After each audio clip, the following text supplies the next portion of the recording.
Sir, sino po sila? Sir? Lance Venator. Okay, Boss Lance, anong auto tanda na natin, Boss Lance?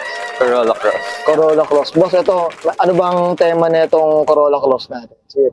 Ang habol lang naman po dito is parang clean look. Clean look lang. Ganun po mga build lang. Okay. Boss, ito, syempre, usapang history mo na tayo. Paano po ba kayo nahilig sa pagkukotse, boss? Sige. Ano lang po, honestly, nung una hindi po ito yung gamit-gamit ko. Okay.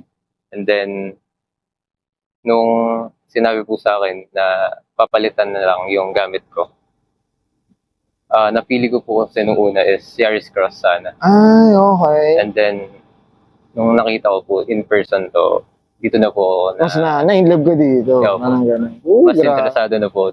Uy, mamaya pag-usapan natin, Boss Lance. Syempre, di sa auto culture, check natin loob labas makina. Okay lang po? Okay lang po. So, tara, check na natin.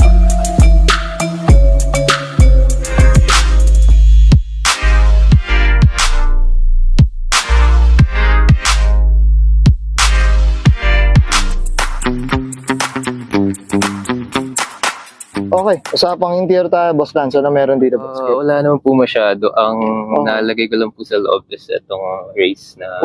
Itong hoodie, Boss. Yes. No? Okay.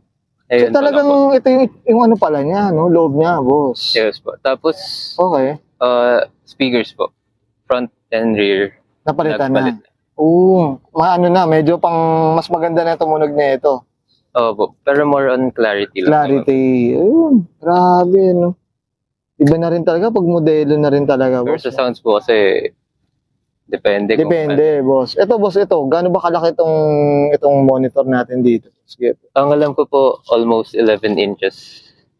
Yung ano niya, size niya, no? Pero for Grabe. this variant lang yata siya and sa GRS, which is yung top of the line. Okay. Tsaka ito kasi hybrid na rin kasi